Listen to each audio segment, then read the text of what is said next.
All right, I think we're going to get started this morning. So I want to welcome everyone to our New York State COVID-19 Business Reopening Guideline webinar. It's going to be offered by Sheridan Benefits, BS&P, Boz Falsgraf Cunningham Attorneys. My name is Dan Vecchio with Sheridan Benefits. And to tell you a little bit about what Sheridan Benefits is Sheridan Benefits is a full-service benefit consultant. We work with over 1,300 employer groups right here in Western New York. We also have our payroll division, which is Sheridan PaySource. We help with human resources, risk and compliance. We also help with technology. And we also have our individual department, which helps with individual health insurance and Medicare. With that being said, I'm going to turn it over to Caroline Organ from BS&P. Thank you, Dan. Good morning, everyone, and thank you for being with us. I was very happy to see so many familiar names register for our webinar. I oversee the HR consulting with BS&P CPAs. I know I've helped many of you, on the call today with handbooks, some HR audits, some sexual harassment training, but the HR is really just one of the many niche areas that our firm focuses on. We also help clients with tax, international tax, auditing, outsourced accounting, which helps clients with bookkeeping, and also wealth management. So when Dan and I were talking, being that one of the things I focus on is HR consulting, and we've had the opportunity to speak with many of you over the past couple months now. It's been quite some time with the COVID-19 going on, and we've just received many questions about reopening your business. So we thought that it'd be a great idea to partner with Rupp Boss and host a seminar that focuses specifically on the questions that we've been receiving from clients, and that will actually be the format of today's webinar.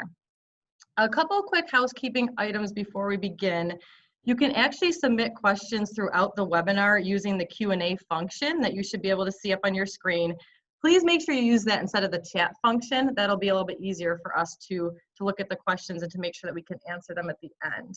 We're going to try to work through as many questions that we can at the end, depending on time constraints.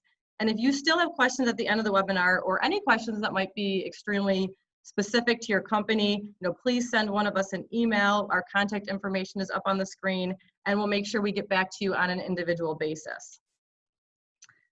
So I'd like to introduce the two attorneys that we're very fortunate to have with us this morning, who will help us navigate through these times of reopening. We have Matt Miller, who's a partner with Rupp Boss, and he leads the firm's labor and employment practice and regularly assists businesses navigate the complex world of state and federal employment laws and regulations. And we all know that these keep getting more and more complex with COVID-19. He also focuses on business law and litigation, construction and development law, and also campus disciplinary matters. We also have with us this morning Jim O'Connor, who's an associate with the firm and their labor and employment practice group. His practice focuses on employment law, business law and litigation, environmental law, and construction law. I know we have a lot of construction contractors on the call, so his expertise will be very valuable. We have Matt Miller's bio on the screen right here. Feel free to reach out to him, his office number and his email after the seminar. And we also have Jim's contact information up here as well.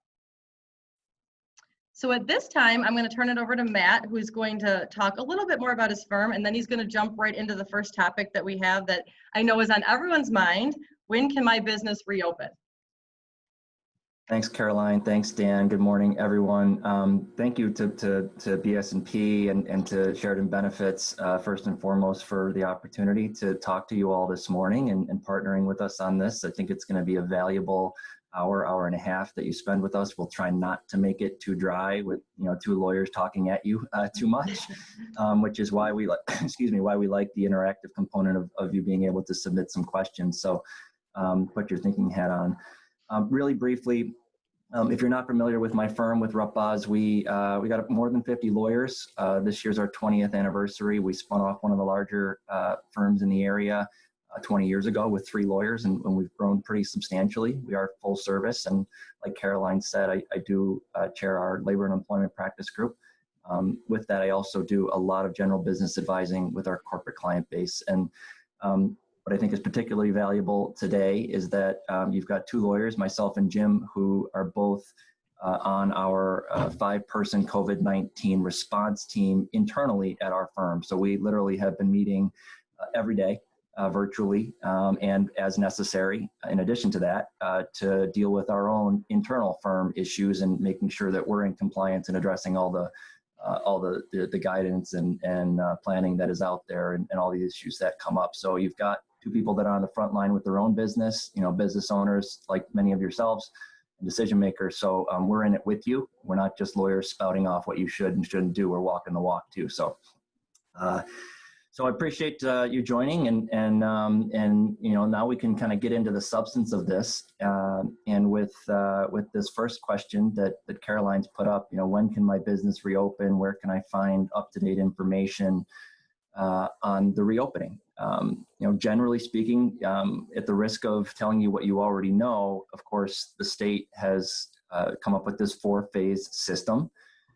Which is broken down not only by region across the state, but by industry as well. And, those regions have generally been determined to allow to reopen, based upon the health data, the metrics that the state has created.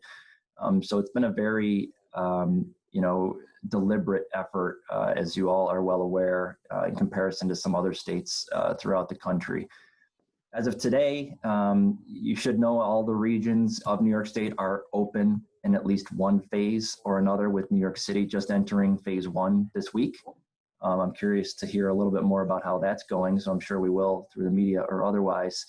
If you're not familiar with what those particular phases are, I'll let you know briefly so that you can get a better idea for where your business fits in.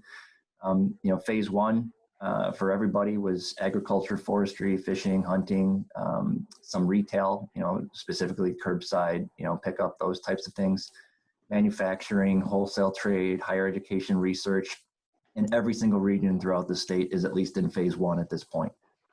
Most recently, phase 2, which includes, my firm and many of yours, it includes office-based work, some real estate, essential and phase 2 in-store retail, for the car dealers, vehicle sales, leasing, there's retail, rental, those types of things. Those are all phase 2, which are allowed to open. And then phase 3, which we're all anticipating and hopeful is quickly coming down the road, hopefully next week, potentially on Tuesday, if all the metrics and the health data support reopening. That will be restaurants and food services. I think indoor, we know that it's open, at least in Western New York now, for outdoor food service, which I think has been a godsend for many people and many business owners. And then personal care in businesses in phase 3. Phase 4, which we're not yet at, but I know we're all looking forward to as well, arts, entertainment, recreation, and then education. So all of you in the education industry with children are eagerly awaiting some news on that as well.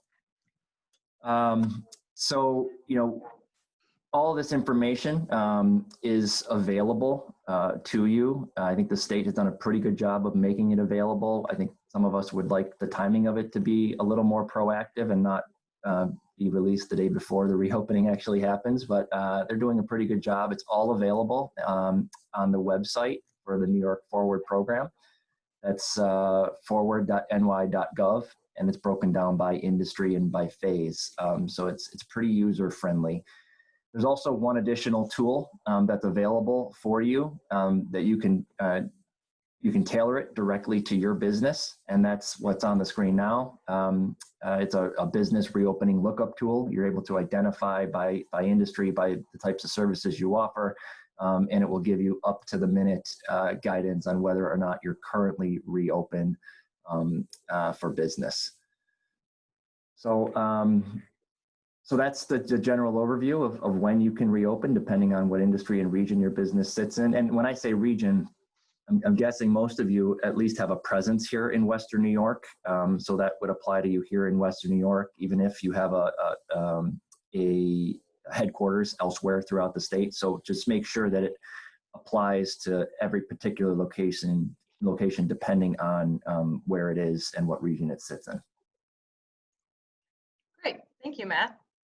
So continuing along this path, is there guidance available for my specific type of business or industry? There is, and it's dense. but it is there. It's all on New York Forward, and it's separated by industry and by phase. So typically, these guidance documents that are available, there's two forms for each industry that we've seen. One is what I call a master guidance. It's a longer form. They tend to run anywhere from 8 to 15 pages long, and they're very detailed. And then there's a summary guidance, which is shortened. It's more of a kind of a checklist type form, anywhere from 2 to 4 pages, and they're both useful tools to look at as we move forward through this, and as your business tries to figure out what you need to do to get open.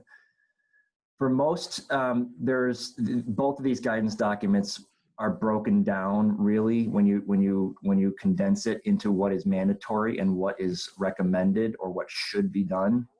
As a lawyer, when I first started seeing these, I picked up immediately on the words must or should that kind of permeate all these documents.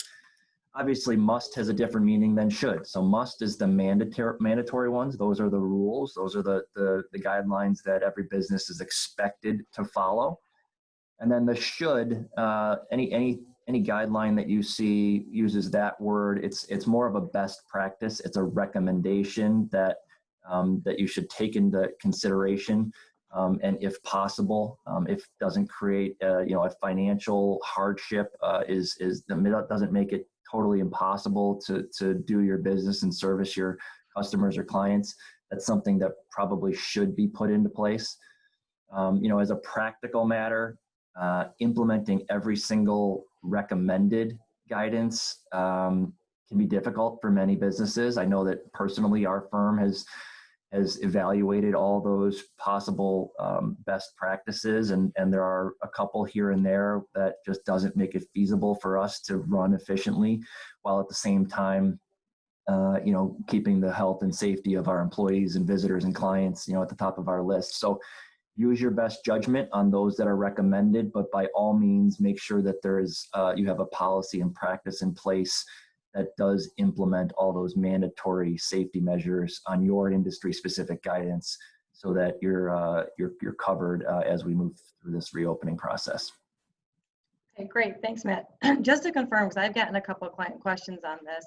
When you look at you download the guidelines for each industry that are on this New York Forward website, there's a mandatory column and then a recommended best practices. So obviously they should focus on the mandatory first, right? Make sure they're checking all those boxes and then take a look at the recommended best practices. I believe that's the verbiage that they're using on those guidances. Right. Yep, I would focus first, make sure you've got a policy, a practice in place. You've made any physical changes to your space that need to be made, comply with those mandatory guidelines, social distancing, disinfecting, cleaning, face covering policies. Make sure all those mandatory things are taken care of, and come up at a corporate level at a business owner decision-making level with a kind of a philosophy on enforcement of those internally. I'm not talking about externally with the state in terms of enforcement, but I'm talking about internally. Come up with a plan as to how you're going to deal with enforcing those mandatory measures with your employees as you reopen. Great, thank you. Okay, Jim is going to take this next question. And this, does my business need a business reopening safety plan? I know we've heard a lot about this in the news. And if it does, what should it include? Yes, good morning first, and thank you to Caroline and Dan. To answer the question, yes, every business does need a safety plan. This safety plan is slightly different than the guidance that Matt just touched on, but they are going to work together. The template plans for the safety plan are found on that New York Forward website that was shared on a previous screen. Your plan should mirror the guidance, for your specific industry. The safety plan has specific questions, and we're advising essentially copy and paste from the guidance into the template safety plan. And you'll have to, of course, make some small changes and tailor it specifically to your business or your office. But as a general rule, why reinvent the wheel? Okay, New York has given us the template plan and the template guidance as to what they're looking for. So although you're not required to use the template plan, best practice would be to do so. New York is telling us that they think that plan is sufficient, and we know what the guidance is and what we need to follow. So let's just copy and paste some of the guidance into the plan as a start. The plans it can be quite extensive. Some of them are upwards of 40 pages for a large business. Basically, it's got, your basic information. You want to designate a contact person who could be different from your HR rep if you have one. You have to think long and hard about who that contact person is, and if you want to have maybe an alternate in case, God forbid, something happens to your primary contact. But there are three main categories in every safety plan, and they've broken it down into people, places, and processes. The people section is all about social distancing, how you're going to deal with customers and visitors, how you're going to protect your employees, people, right? So one of the things that the New York State asks for is to list some common situations that you can't have 6 feet of distance.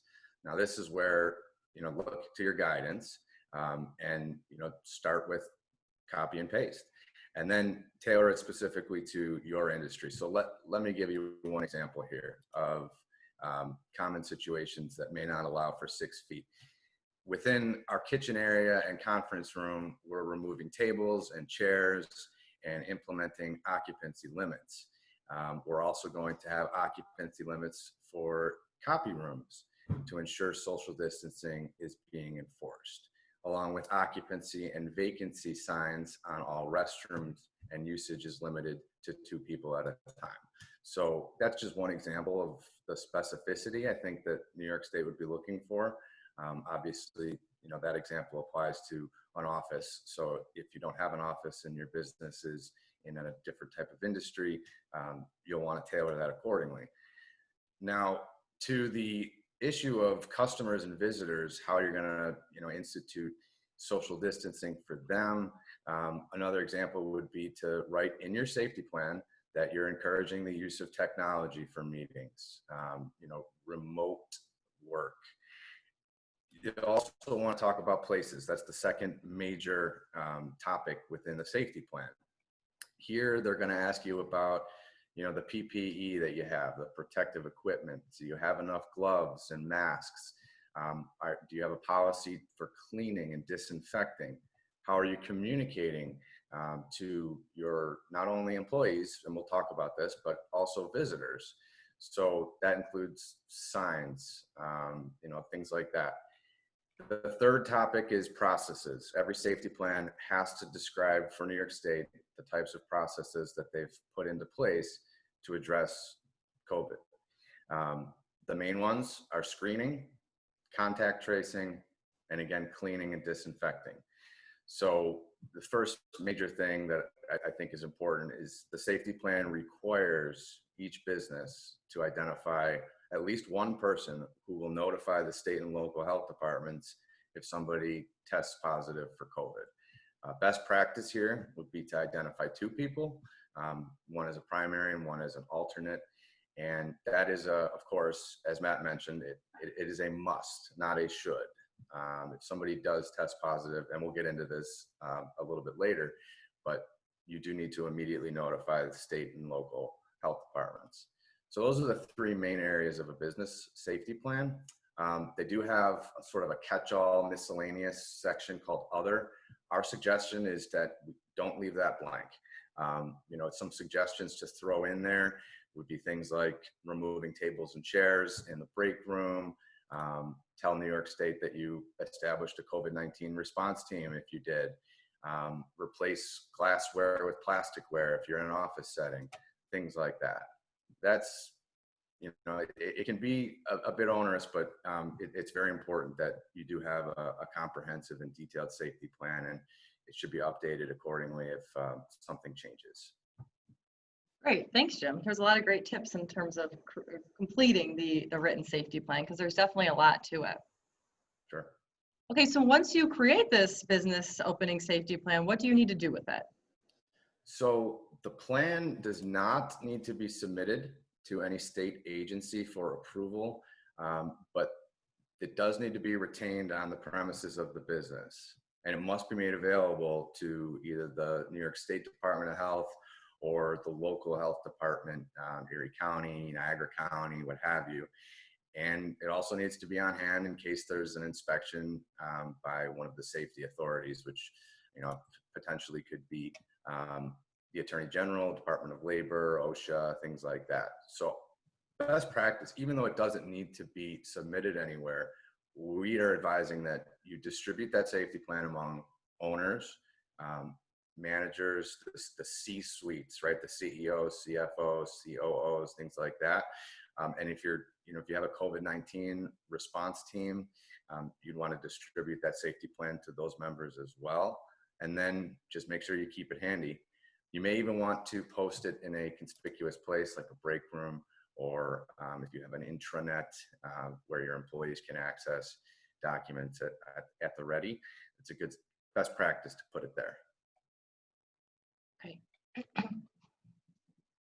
And we do have a link up here. I think you mentioned this, Jim, but this is the link for the business safety templates that are available right on the New York Forward website, correct? Yep. Okay, great. And there's just to add in, there's a separate link when you go to the Forward website and you go to your industry or your phase 1, 2, 3, whatever it may be, then scroll down to your particular industry. Under each one of those, there's a link to download the summary guidance, the long form guidance, and then there's a separate link, I think, generally for the safety plan. So it's found in multiple places and it's really easily accessible. Great. Okay, so moving on, Jim's going to take this question too. If my company has been open / operating as an essential business, so you've been open all along, does it need to have a reopening safety plan, or is this only for non-essential businesses that have closed? This is a great question that we're hearing a lot. Sure. So the answer is short and sweet. You still need one, right? Period. The New York State's being very clear about that. The thinking behind it, you know, this is just speculation, but I would guess that it's because the situation with COVID and the various guidelines and recommendations from the authorities are changing and evolving. So if you've been an essential business from day one of this, which was, you know, several months ago at this point, I think they want to make sure that you have a compliant safety plan that complies with the guidelines as they stand today. You know, the other thing is you may be an essential business, but still have, I don't know, 20% of your workforce really coming into the fields or the office. That's going to be changing now that we enter this unpaused reopening phase. So even essential businesses who've been operating in part or in full since day one, you do need a reopening safety plan, and all those same tips that were provided previously would still apply to you. If I could just follow, oh, sorry, Caroline. I just wanted to add one thing to that, and that's a perfect answer, Jim, as I always get from you, which is awesome. But timing, I get a lot of questions about timing. So if you were an essential business operating and open during the shutdown, but now your industry has technically reopened, I get a lot of questions about, well, how quickly do I need to get this new plan in place or comply with these new guidelines that have now come out? I don't think there's been any communication from the state on that in terms of flexibility or, you know, 2 days, 3 days, a week, whatever it might be. So we're generally telling everybody as soon as possible. We're not seeing any particular enforcement of that unless there are other kind of circumstances that would justify that, but as soon as possible. And trust me, I get it. That can be an administrative nightmare and another thing on your plate to deal with. But you know, if you don't have a team, identify some people to really look at the guidance. And if you were essential before and are open now, and work on getting those in place as quickly as possible. So kind of piggybacking on that, a different spin on the question, but does my essential business need to implement new guidelines for reopening if we've been following all guidance to date for essential businesses? Yeah, I can take this one. Same answer, yes, right? You do need to still follow the new guidelines, which, right, guidelines and safety plans sound similar. They're slightly different, but each specific guidance for each industry, it expressly states right on the front of it that it applies to newly reopening non-essential businesses and essential businesses that have been open this whole time. So as Matt mentioned, right, that leads to the question of, well, how long do I have? As soon as possible is really the best practice. You know, you don't want to find yourself in a situation where an inspector comes and, you know, you're not following one of the guidelines. So best practice as soon as possible. One thing too, I just wanted to bring up is some companies may fall under two different guidelines. Is that correct? Like a construction company, you know, may have their construction workers, but then also have an office setting. So would you recommend, you know, that they definitely have to make sure they're taking a look at all the guidelines that may apply to the different parts of their business? Absolutely. For sure. Yep. Okay, good. All right, now Matt, I believe, is going to talk a little bit about the affirmation that you're going to find on the New York Forward website and talk about the liability of that. Yeah, this is a hot topic. Business owners have lots of questions. There's a lot of lobbyists out there, including the Buffalo Niagara Partnership, who are asking the state to issue some type of protection for businesses in terms of liability as you know, this reopening phased plan continues to evolve and move forward in time. So in my opinion, I think Jim would agree, this affirmation on the safety plan is more of a deterrent and enforcement strategy from the state than anything else. You'll see as you look at the guidance specific to your business and in all the different guidelines, there's a legally defined term in there called responsible parties. So that's, you know, the business owners, somebody that they identify as being, you know, responsible for putting your safety plan in place and compliance with it internally. And it's one of those or the responsible party that's got to affirm that the business is adhering to the guidance at the end of that safety plan, right? So technically, could the state come after you if there's some non-compliance with the safety plan or with the guidelines? Yes. But is it likely, in my opinion? No, unless there's some type of you know, egregious violation or your business is in an industry that is particularly high risk for a mass spreading of this disease. I don't think these affirmations were intended or are intended in any way, at least in most cases, to create any individual liability for the person specifically who is making that affirmation.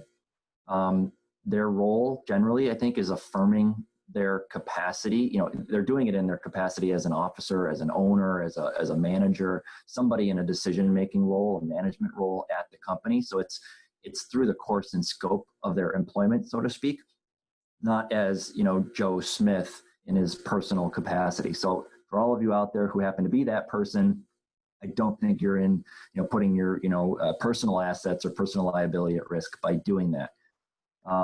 At worst, I think it may create a situation where the state could potentially come after your business in an egregious situation for enforcement. If you're saying, okay, we've got these things in place, we're enforcing them for compliance purposes, but that doesn't happen to be the situation in fact. So if you don't have a written plan, you're not, you haven't made the physical changes, you're not doing social distancing, but you've already affirmed that your business is doing that, and one of your employees or a visitor or a customer complains about it, then your business is going to have to answer some questions. You know, part of this question that comes up is, you know, is your business on the hook if someone gets sick? You know, a lot of that depends on who that quote someone is.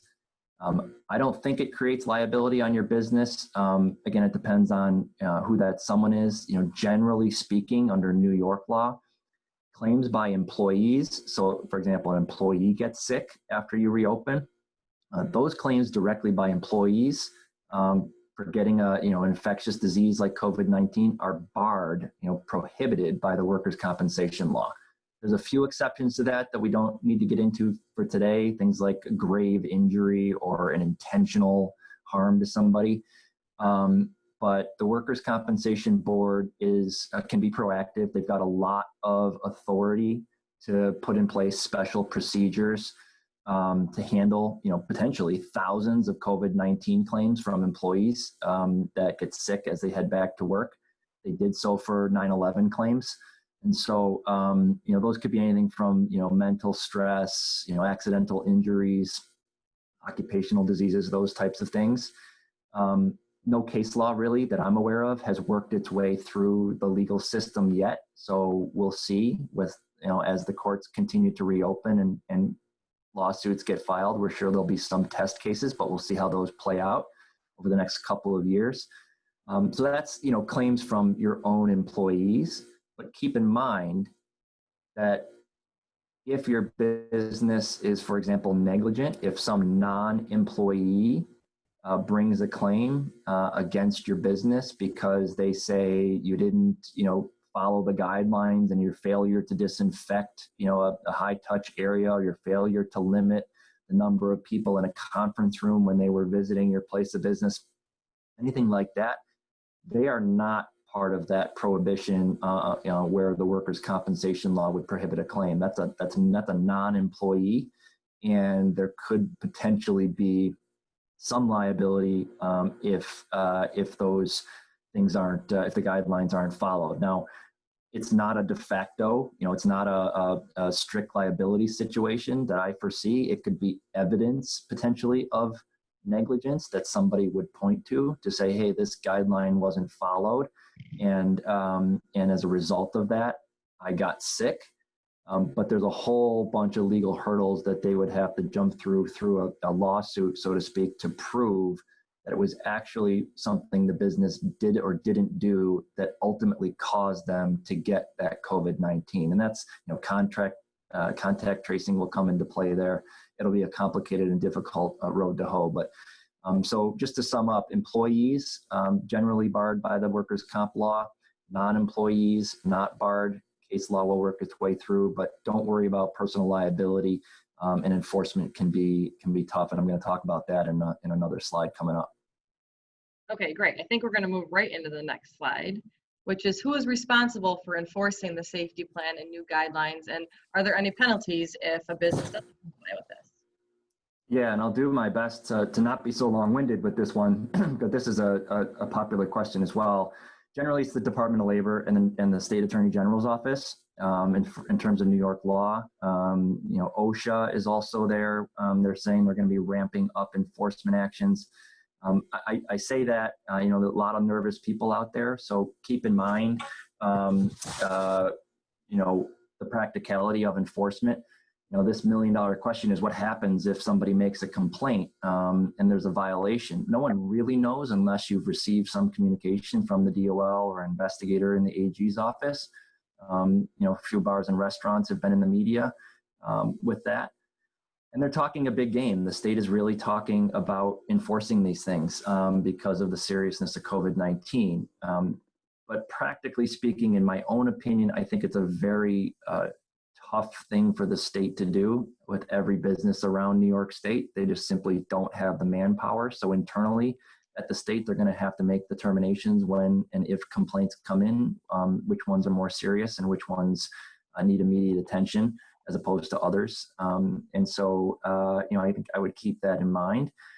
But, generally, businesses aren't self-reporting. So it's going to take a complaint from a customer or a member of the public or an employee to even get the attention of the AG's office.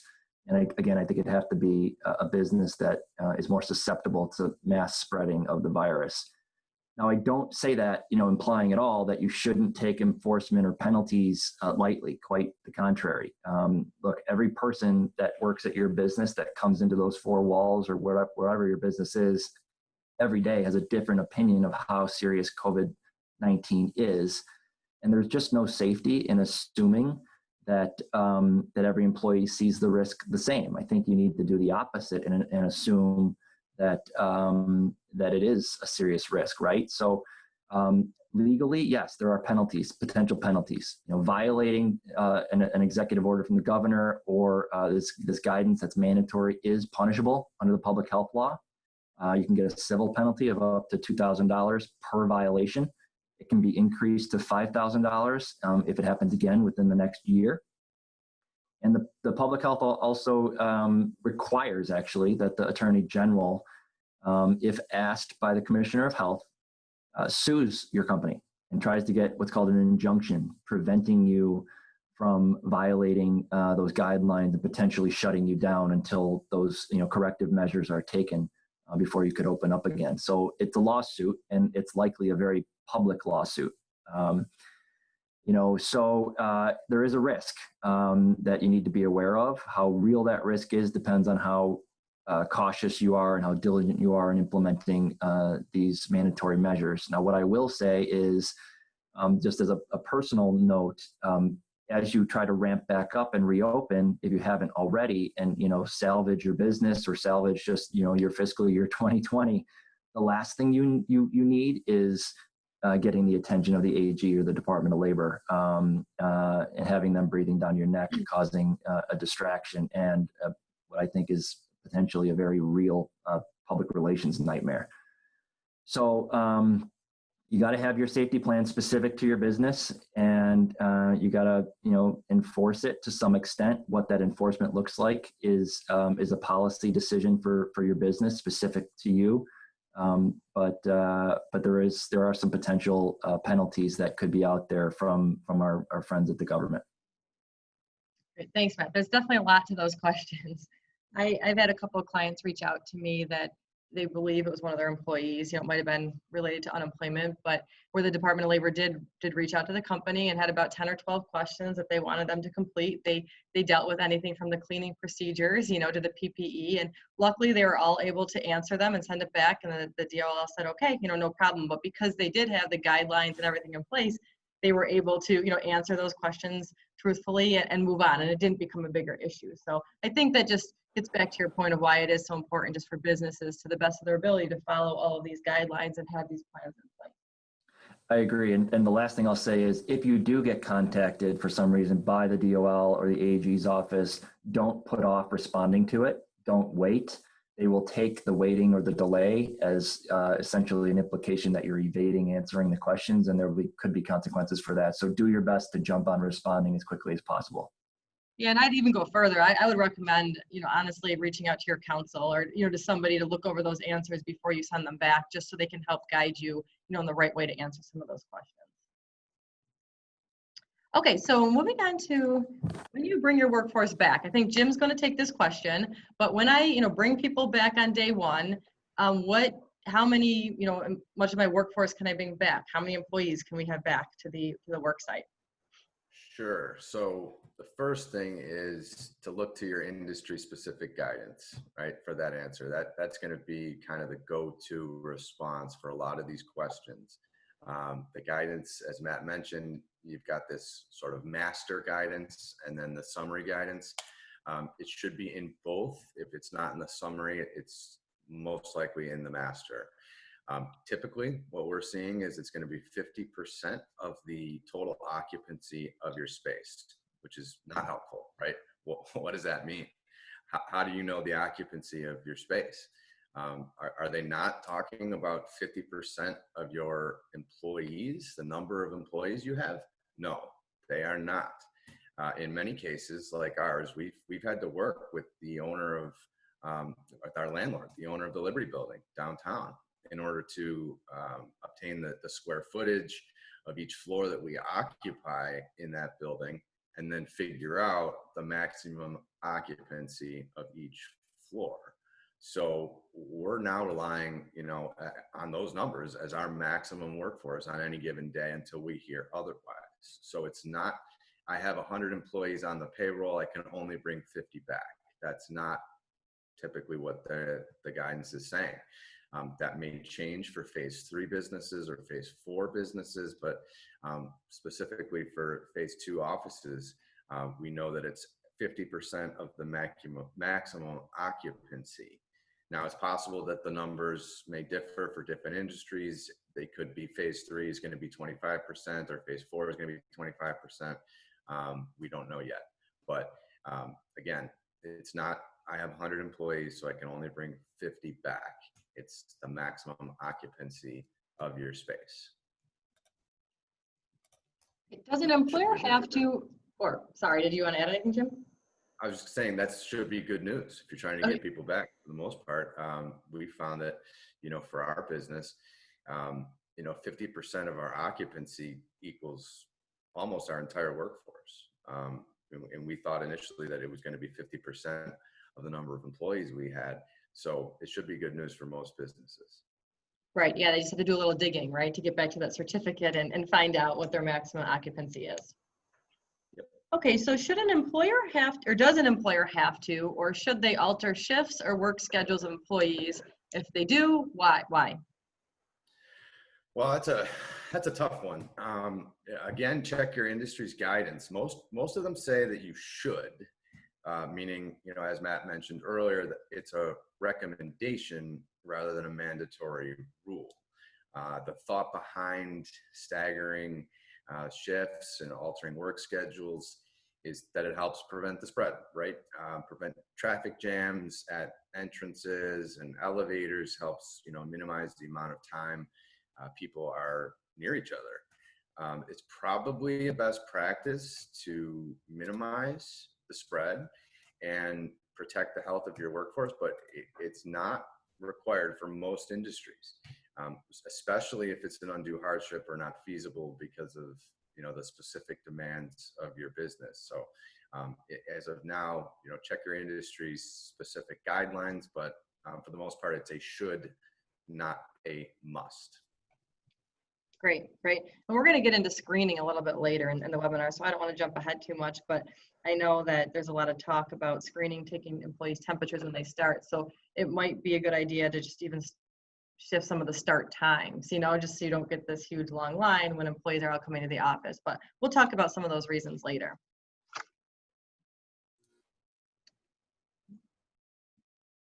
Okay, for Matt, can employers require employees to get a negative COVID-19 test before returning to work?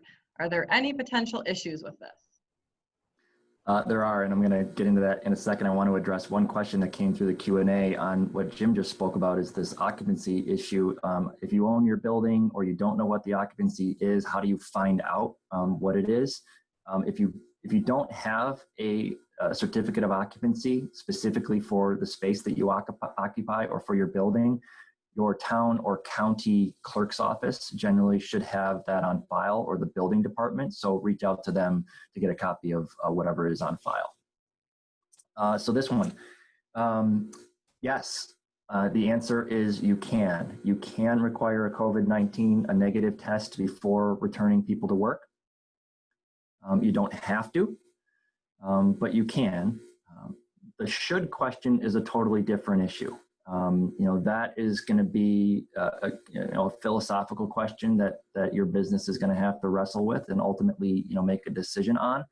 But it does raise a whole number of I think, difficulties and practical problems if you choose to require a COVID-19 test before people coming back. And consistency is a big issue. Making it required of everybody and not singling anybody out, making sure that you're not exposing the business, unknowingly to some type of discrimination claim. There's also a time and a cost involved, with that administratively, for sure, of putting that requirement in place. And, for example, some of those questions, it might raise questions about wage and hour laws. If somebody is on their way to work and has to go get a test, do they have to be paid for that time? Questions like that you'll have to wrestle with. But think about the disease itself, right? So we all know that somebody can have the virus, can be carrying it, but be totally asymptomatic. And they could also not have it, test negative, come back to work, and get it at any time subsequent to that negative test. For example, that evening, they could expose themselves going to a local grocery store, to a Lowe's or a Home Depot, anywhere. They could expose themselves to right after getting that negative test. And when they come back the next day, or even later that day, could expose your workforce, without being symptomatic. So there's a practical problem to that, and you've got to keep that in mind when wrestling with the decision whether or not to implement that requirement. It's also, of course, as I said, business specific. So, if you're in an industry that is more likely to spread the disease to others through, whether it's manufacturing, food processing, that type of thing, keep that in mind when you consider, making that decision. You also have to, I think it's important to consider, everybody has a different opinion about company culture, but generally speaking, I think culture is a big thing with employers nowadays, with businesses. I know it's at the top of our list as a strategic, objective. And so I think there is a very real, intangible, cultural risk of requiring a negative test every day. Some people will like it, many will not. Will think it's unnecessary and will view it as a hardship. So you've got to figure out amongst yourselves whether or not it's a good idea culturally with your employees, while keeping in mind their health and safety as they come back, to your workforce. It could instill confidence that your leadership is doing the right thing and taking every possible measure to protect them as they come back. And it could be viewed a different way as well. So take that into consideration as you consider the impact on morale or productivity of requiring a negative test. Thanks. Definitely a lot to think about. Moving on to another hot topic. Jim is going to take this one on. Are employers required to do any sort of health screening of employees, such as temperature checks? And if they are, what do they have to do and how often do they have to do it? Yes. So the answer there is yes, you do have to do health screenings of employees, but you don't have to do temperature checks. That is not a strict requirement. The health screenings are typically a questionnaire.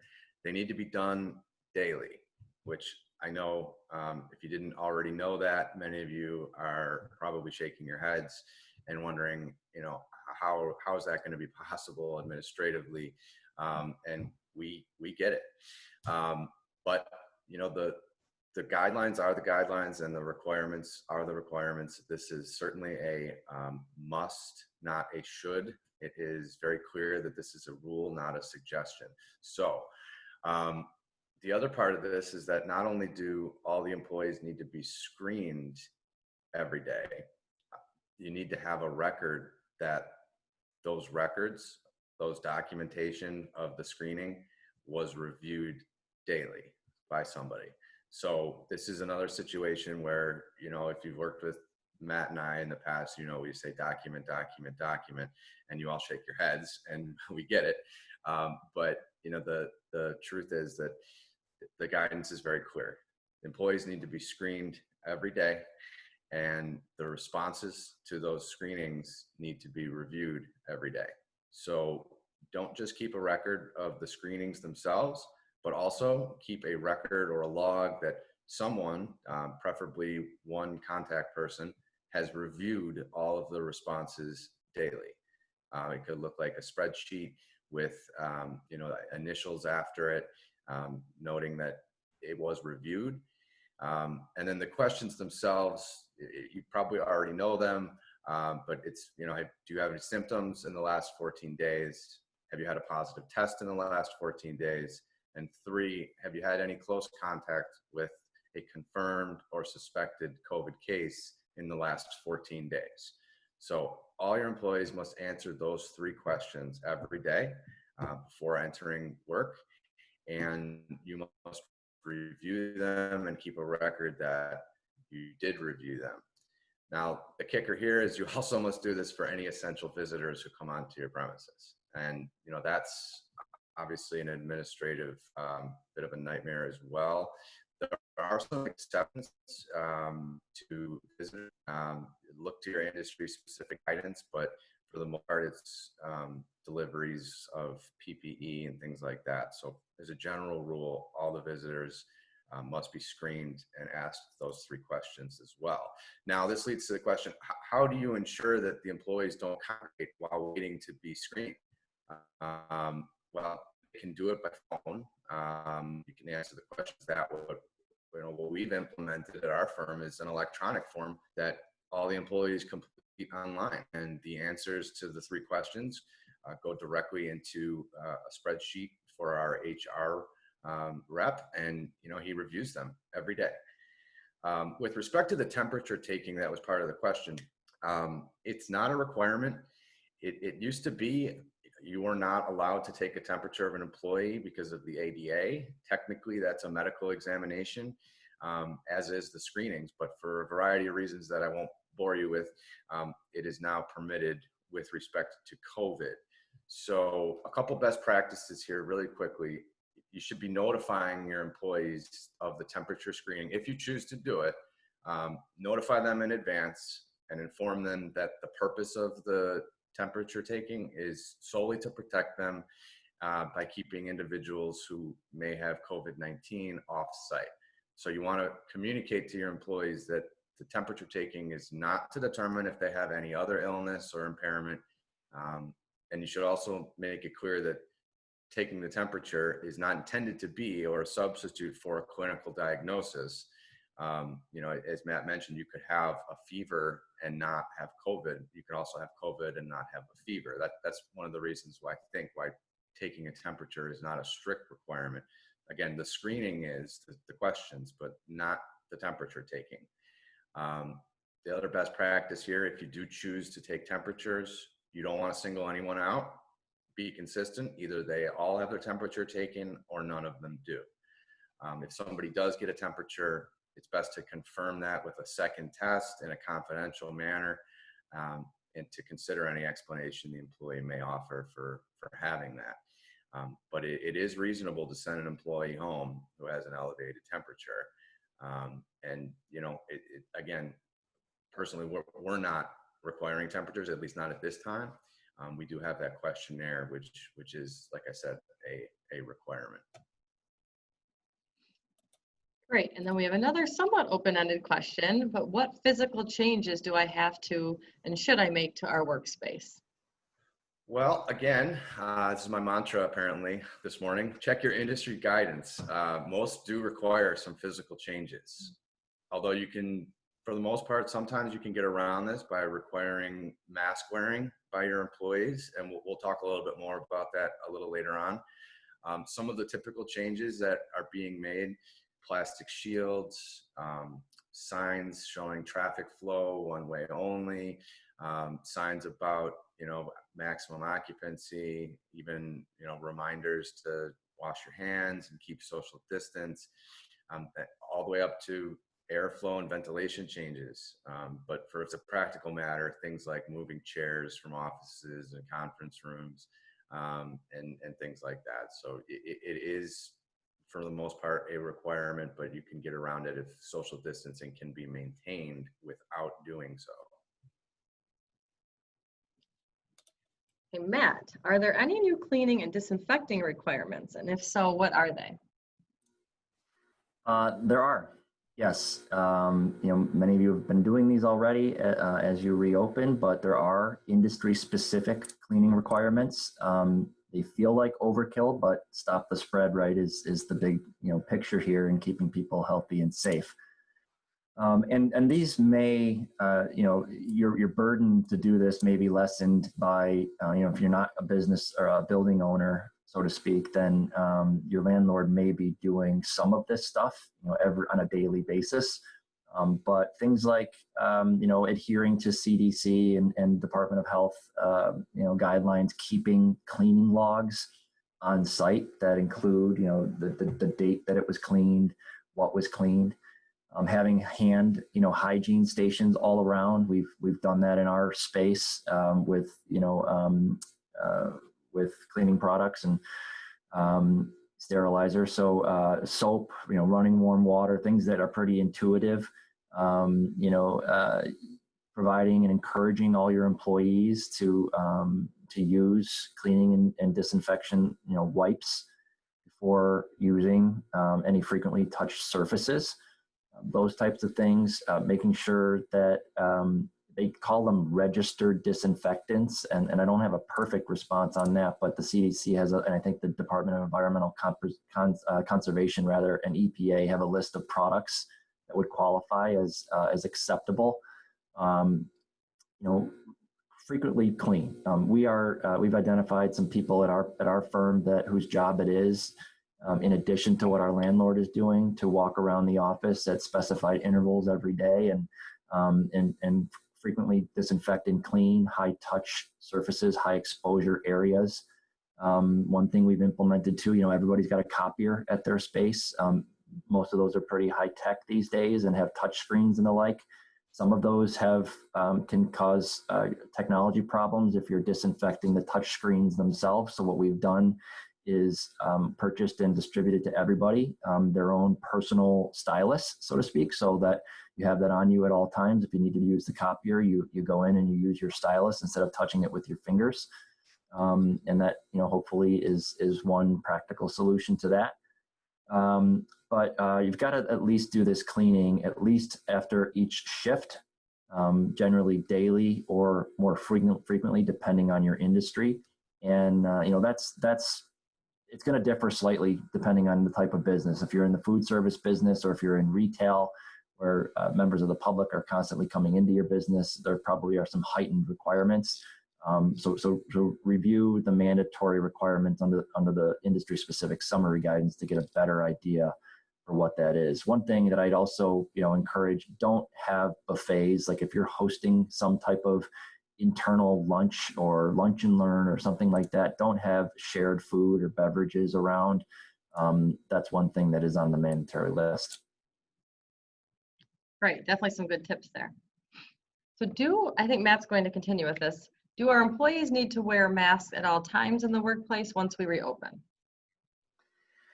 The answer is generally if they are customer facing, if it's a retail business or you're constantly in front of customers, I think the general answer is yes. If they're not customer facing and they're working more in an internal role, and the answer is still yes, but I think more so in situations where that social distancing rules cannot be maintained. So there's some alternatives to that. You are able, and there are suggestions in the guidance to install some physical barriers between workspaces. If there's cubicles, make sure those cubicles have walls in between them.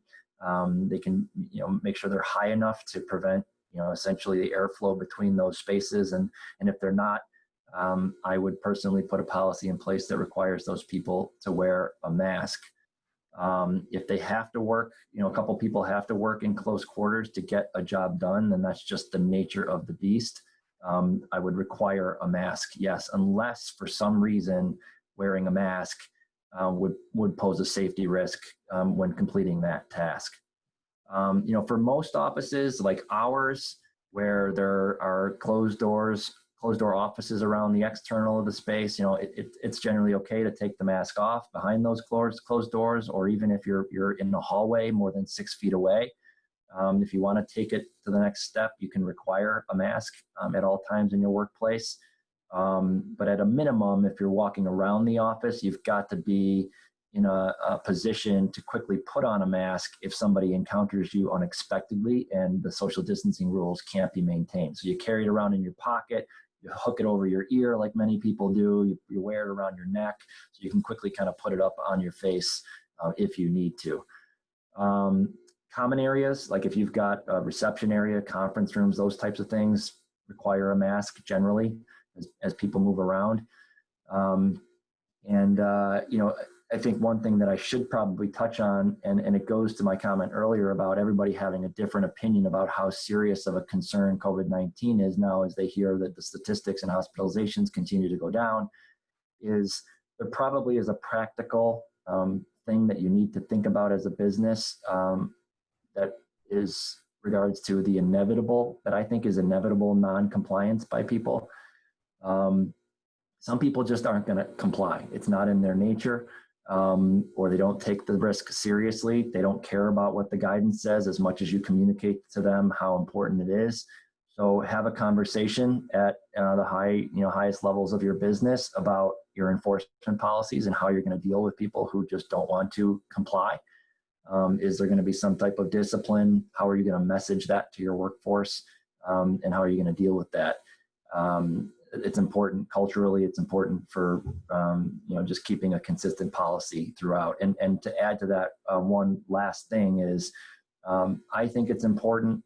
We're doing it at my firm to To the extent that you're having these requirements, for example, masks, the leaders need to be walking the walk. You know, if the people in a position to enforce these policies or make these policies aren't complying themselves, you can imagine the trickle-down effect that will have to the rest of your workforce.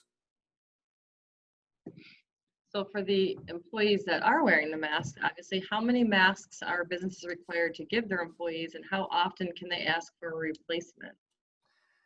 That's a good question. I don't really know. What the guidance says is you, as a business, you have to procure or obtain acceptable face coverings, masks, and you have to provide them to employees while at work at no cost, you know, to them, right?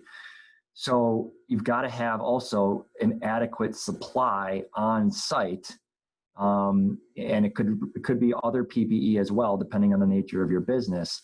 If an employee needs a replacement or if a visitor shows up without a compliant face covering. Well, it doesn't speak to any minimum limit or how many you have to have in place or how many an employee can ask for. So, you know, you've got to use some level of judgment here. An employee could ask potentially every hour. I think that's a little unreasonable because the masks are designed to last a little longer than that, of course. But, you know, I would say as a best practice, at least every shift and every day, for example, you would need to have enough on hand if they're of the disposable kind to supply a new one if somebody asks for one. Either the disposable kind, you know, it's another cost to you, of course, as a business, but generally they're pretty cheap out there. They're available now. They've been made. If people are wearing the kind that can be washed, make sure that you're asking them or requiring them to wash them every day. I don't see anything out there right now that requires the employer to do the washing.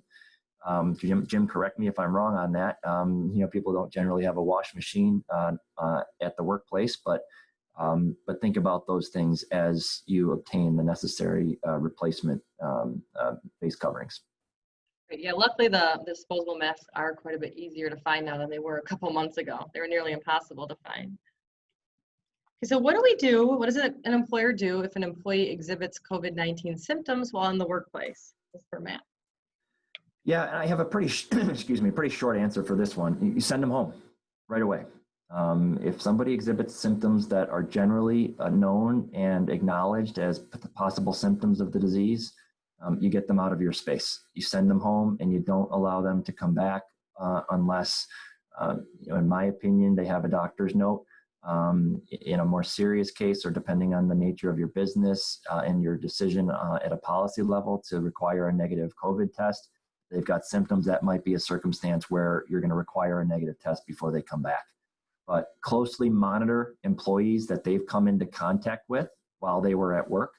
Find out how long they've had those symptoms, and monitor, you know, whether those other people that they've come into contact with start to exhibit symptoms at any point, and then you can take action with respect to those as well. And then, you know, their workstation, disinfect it. You know, alert your building potentially, but internally, definitely go through a disinfectant cleaning process with any spaces that they specifically come into contact with while at work and exhibiting symptoms. And so similarly, but what do you do if you learn an employee tests positive for COVID-19? So no longer just symptoms, but you receive a positive test.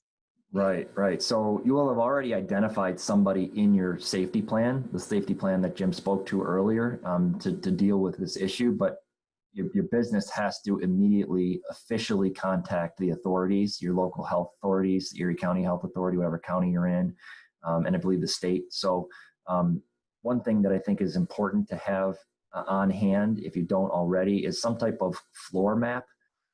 Contact tracing is important. You know, I think Jim's going to speak to this. But you know, we have a layout of every office in the floor, every space where we can trace where this employee has been. You're going to want to have that ready for the authorities if they ask for it. And then, you know, the people that they were in close contact with, you're going to want to notify that individual, and then deeply clean, like I said before, those spaces right away. You might want to consider requiring any staff that person worked with to be tested. But again, that's a policy decision at the highest level of your business. So this is the contact tracing you're talking about, and Jim's going to handle this question for us. I'm hearing a lot about contact tracing. What exactly does that mean? How does it affect my business? Sure. So first, I just saw a question come in asking for the 3 questions that need to be asked again. Real quickly, I'll just go through those. Have you had any symptoms of COVID-19 in the past 14 days? Have you tested positive for COVID-19 in the last 14 days? And have you had any close contact with either a suspected or confirmed case of COVID-19? I also saw a question in there about, do we have to ask the mail carrier these questions?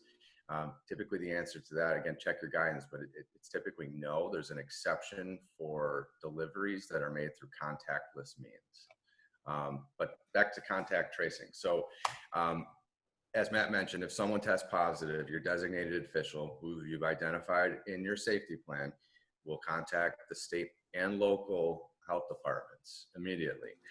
Now, you should also have a plan. In fact, it's a must. You must have a plan to trace the close contacts in the workspace and notifying individuals who may have been in close contact with that individual who tested positive.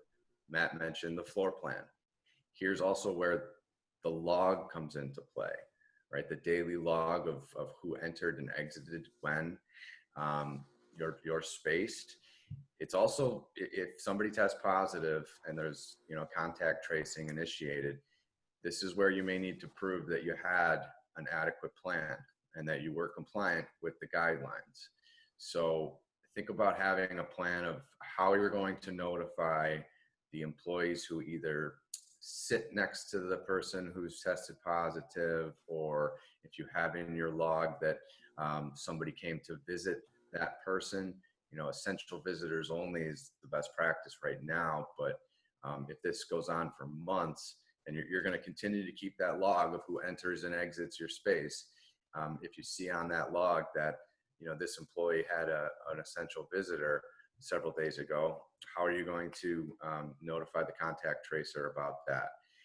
You can consider having what's called a proactive infection plan, I believe. You try Googling that. It's basically it's recommended by the CDC, and it's just a very, very detailed way to have a plan for contact tracing. But again, that is not a requirement under the New York State reopening guidance. But if you're interested, it's called a proactive infection plan.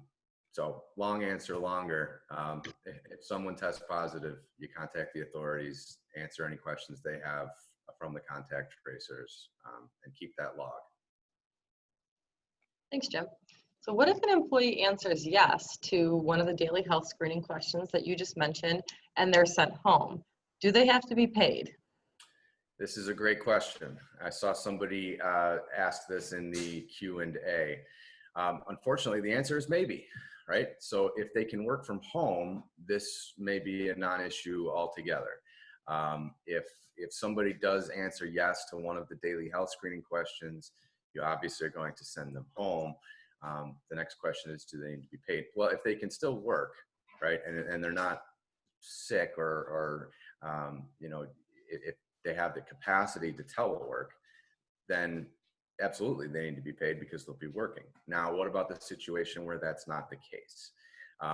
They still may need to be paid if they are deemed to be experiencing COVID symptoms and seeking a medical diagnosis. Some of you probably know there's this new law, the Family's First Coronavirus Response Act, called FCRA. If this employee is deemed to have been experiencing those symptoms and is seeking a medical diagnosis, now they may need to be paid under FCRA. But as a general rule, if it's a non-exempt employee, an hourly employee, if they're not performing work, they don't need to be paid. However, the best practice is probably to offer the FCRA leave, since you're likely going to require them to get a doctor's note to return. So they would then qualify for that experiencing symptoms and seeking a medical diagnosis. You also want to think about, the culture aspect and things of that nature when you're sending someone home. Think about the optics. So you might not be legally required to pay them, but you still may want to do so. And obviously for the salaried employees who are exempt from overtime laws, you still need to pay them unless you send them home for an entire work week. But one other thing real quickly is that if you do send someone home and they, for either having a high temperature reading or answering one of the questions in the affirmative, you may need to consider for your hourly employees if they need to be paid for the time that they were answering the questions, which I know sounds silly because it could be only a few minutes, but New York's wage and hour laws are very strict. So err on the side of caution, and the best practice is to be conservative there. Thanks. So I believe we've touched on this a little bit, and I think you did too, Jim, with the delivery people earlier, but just to kind of recap, how should our company deal with visitors to the work site, including clients and delivery people? Right. So there's some guidance out there that, indicates that for a visitor to your work site, they should be screened and it should be documented that their results were checked. Now, if it's a client or a customer, again, check your industry specific guidance, but there is some guidance out there that says that it may not be required. You can ask them for their personal information for contact tracing purposes, but you can't force a client or customer to answer those questions unless you're in one of those situations where you are a commercial property owner. New York State has just issued an executive order giving such people the authority to deny entry to someone who refuses to answer those questions or refuses a temperature check, things of that nature. So, and then with delivery people, again, there are some exceptions, and basically it's if it's a delivery of PPE or if it's a delivery of anything but done through contactless means, those screenings are not required, but you do absolutely need to keep a log of who entered and exited your workspace, which I get it. That's an administrative nightmare. But if something does happen and the Department of Labor or the Attorney General's office comes calling, or a contact tracer comes calling, you want to have the documentation prepared because it is required. Great, thanks. So Matt's going to talk and kind of sum some of this all up, but do we need to have new or revised written company policies to cover everything that we've discussed so far in the webinar? Generally, I would say yes, especially because there's several new laws out there at the state and federal level. And in particular, I'm talking about leave laws. So, FCRA that Jim mentioned, sorry about that, paid family leave issues, COVID leave on the state level. There's a lot out there that is a best practice. I think it's absolutely something you should do to get a revised or a new policy in place in your employee handbook, your manual. Short term, as long as you've got the required postings posted in conspicuous places around your office for all of these new laws, I think you're probably covered as long as you've got your safety plan in place. But it definitely is a best practice to review your handbook, get together with, if you have an external expert helping you, whether it's your lawyer or an HR consultant or a benefits company, consult with them. Perhaps they can take that off your plate and do what you need to do for you, because it is another task that you need to engage in. But the answer is yes, as a best practice, it is something you should get in place and then communicate those changes or those new policies that are implemented to your entire workforce. Okay, thanks. I think we all probably figured that was going to be the answer to that. So what if an employee, I've been getting this question quite a bit, what if an employee who was laid off or furloughed refuses to come back due to being scared of COVID-19? Yeah, that's a tough one, Caroline. Jim and I deal with this on a daily or if not hourly basis. It's difficult, especially as business owners.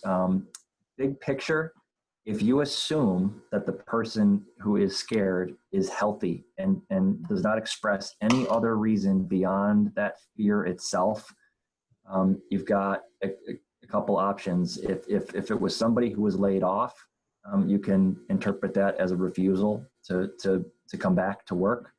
And if it's somebody who is furloughed, I would interpret that as a resignation, or I should say you can interpret that as a resignation of their position, because there is a technical difference between furlough and layoff. You know, furloughed employees generally still are employees, because that employer-employee relationship hasn't been severed yet. And in either of those scenarios, you could replace that person, or hire somebody else to come in. That's a tough decision, because the likely scenario is the person you've offered the job to or asked to come back in a furlough situation is somebody you value, somebody who's been trained, somebody who knows your business, and would be less expensive to bring back than hiring a new and incurring the costs of onboarding and all that other stuff. So having said all that, you got to be careful, because it does need to be done, I think, on a case-by-case basis. You may not know everybody's specific scenario, and you've got to be aware of the ADA, the Americans with Disabilities Act, and any underlying disabilities, child care concerns that the applicant or the furloughed or laid off employee may have. If they're in any of those scenarios, you may have to offer them an accommodation depending on the situation, and they may be entitled to potentially unpaid leave under some of the new leave laws. So every case is going to be different. Keep in mind that just generally speaking, you're going to get some questions from some of these people that you're asking to come back in terms of unemployment. A resignation or a refusal in either scenario likely will impact that person's eligibility for unemployment benefits. So that's going to enter the equation on their end, but you should be aware of those issues as far as your employee is concerned as well. Right. Yeah, I agree, definitely on an individual basis. And I think, if any clients have questions, they could reach out to any of us, and we could kind of help them walk through that process for the specific situation that's occurring. Right. And just to add to the one last thing is, this additional $600 on the federal level in terms of unemployment is still out there until the end of July. And so that plays into many employees' considerations in depending on their income level compensation package as to whether or not they're going to come back. It may not just be fear. It may be something in terms of, short-term compensation questions. Thanks, Matt. And so our final question Jim is going to take, and Matt talked about this a little bit, but what if an employee who comes back to work after being laid off or furloughed can no longer work because they have school-age children at home? This is affecting many employees right now with the schools, across New York State being closed. Yes, absolutely it is. I get this question at least a few times a week in my practice, sometimes daily. So unfortunately, it's another tough question. It's a bit unclear how this will continue to play out, but it definitely makes a difference if the person was furloughed versus laid off, right? So a laid off and a furloughed employee, neither of them is automatically eligible for the FCRA, the expanded FMLA or FMLA plus, at least not while they're still in a furloughed status or obviously a laid off status. But as soon as a furloughed employee gets returned to work and, put back on the schedule, so to speak, they would be eligible for the FCRA, which would be the first 2 weeks are paid to take care of the child care, and that would be at 2/3 rate of the regular pay. And then technically they'd be eligible for 10 weeks at the same 2/3 pay, which, may sound like a big burden, but, the good news here for business owners is that pay is reimbursable through tax credits by the federal government because this is a federal law.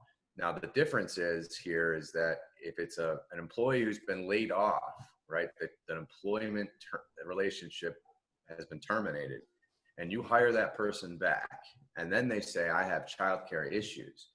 The way we are interpreting it is they are entitled to the FCRA, the 2 weeks paid 2/3 rate, but they will not necessarily be entitled to the 10 weeks FMLA plus. Why? Well, one of the requirements to get the expanded FMLA is that you must be employed for 30 days immediately prior to taking that leave. Their guidance was a bit unclear for some time, but the Department of Labor has clarified that it is 30 days immediately prior to the first day of taking the expanded FMLA, which is the 10-week period. So again, long answer, longer, depends on if they're furloughed or laid off and being brought back. And if they're furloughed and being brought back, they probably can take the full 12 weeks at 2/3 pay. And if they are laid off and being brought back, they're probably only entitled to the 2 weeks. Again, 2/3 rate pay, and it is reimbursable through tax credits. So some good news and some bad news probably at the same time for a lot of you out there. And like you said, again, it kind of depends on the specific situation that employers are dealing with, and we could always help with those situations as well. Right. Okay, so that was all of the formal questions that we had for today's presentation. I think we've got a little bit of time. If Matt and Jim, do you want to answer? I can just read some of the Q&A questions that we've received. Sure. And then whoever wants to take them, feel free. So the first one is, if an employee has been working from home and does not feel safe returning to the office, is it legal to require them to come back to the office if they're able to perform their job responsibilities at home? So obviously a lot of employers have been having a lot of employees teleworking, and some of the issues I think they're running into is these employees no longer want to come back because they know that they're able to do their job from home now. Right. Is it legal? Yes.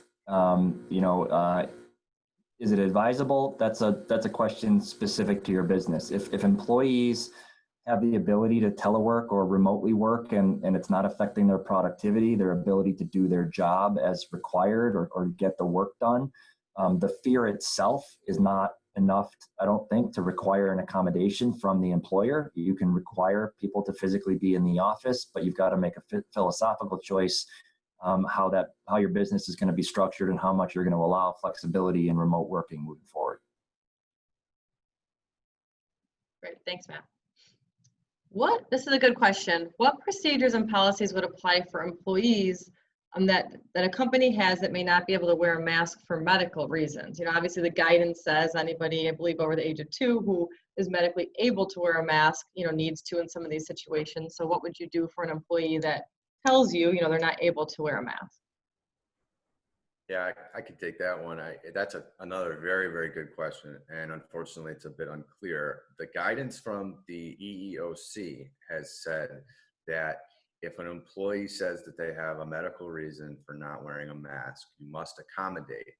But you also at the same time can't ask them what that specific medical restriction is, which, that's not much help to anybody on the Zoom, right? I mean, your hands are tied there. So as a best practice, we're advising that if somebody says that they have a medical reason for not wearing a mask, the best practice is to just say, okay, and try to work out some accommodation, right? Can they work from home? Can they work somewhere where they're not customer facing, client facing, things like that? And if not, you may have to send them home and put them on unpaid leave as an accommodation if they really truly have a medical purpose for not wearing a face covering. So it's a tough question. And again, like a lot of these things, it's going to be very fact specific and case by case. So I hope that helps. Yeah, it does, Jim. Thank you.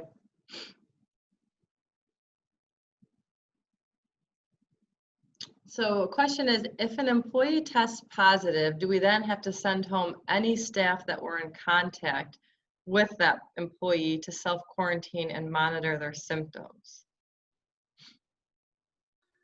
I think the answer is you don't have to. It's not mandatory. What's required is that you monitor their symptoms, but I don't believe it's prohibited either. If you make a judgment in the best interest of your workforce that this particular person had tested positive, you could make that judgment in the best interest and safety of your employees to send them home and self-quarantine. But then it becomes a question of whether or not there's that somebody becomes subject to a government-imposed isolation order. There are other questions that leads into, but the short answer I think is no, you don't have to send those people home. Okay.